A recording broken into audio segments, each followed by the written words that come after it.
प्रतापपूरच्या माजी सरपंचांचा दातृत्व भाव, स्वतःच्या गायी सुपूर्द केला गोशाळेच्या चरणी।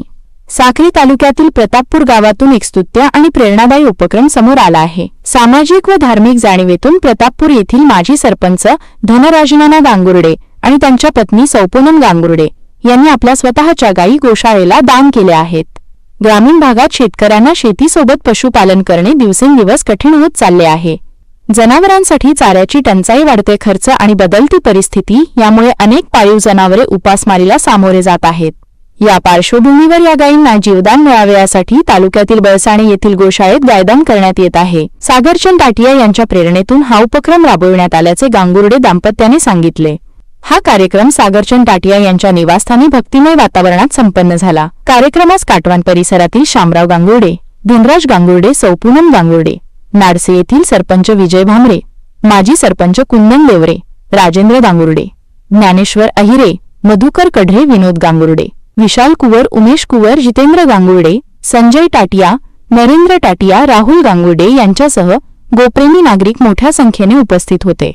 उपस्थित मान्यवरांनी या उपक्रमाचे कौतुक करत समाजात अशा उपक्रमांची नितांत गरज असल्याचे मत व्यक्त केले।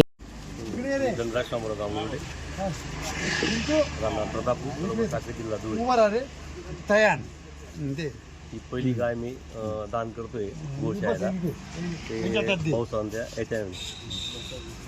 याच्या पुढे दान करण्याचा प्रयत्न करू आम्ही आणि गोहत्या थांबवण्याचा प्रयत्न करतोय। आता आमचे प्रतापपूर गावाचे माजी सरपंच बंडू भैया यांनी आज त्यांनी स्वतःची गोमाता आपल्या सागर सेठजी यांच्या प्रेरणेने आज ते गोशाळेला जे काही आपण त्यांनी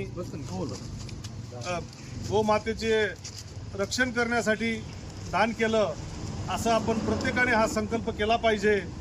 तसेच हा जो परिवार आहे, हा परिवार अत्यंत टाटिया परिवार, सागर शेठ यांचा परिवार गेल्या 20 वर्षापासून मुलांनी सुद्धा त्यांच्या पाठीशी चांगली साथ दिली आणि या अशा भाग्यविधात्या माणसाला आपण सगळ्यांनी त्यांच्या सोबत राहून त्यांना ही मदत करणे ही आता पुढील काळाची गरज आहे। आणि हे गोमाता, पशुपक्षी यांच्यावर आपण सगळ्यांनी प्रेम केलं पाहिजे, असं मी आमच्या काटवान विधायक समिती, सोळागाव काटवान विधायक समितीच्या वतीने मी काकाजींना खूप खूप म्हणजे या गोष्टीचा धन्यवाद देतो आणि काकाजींचे आभारच मानतो।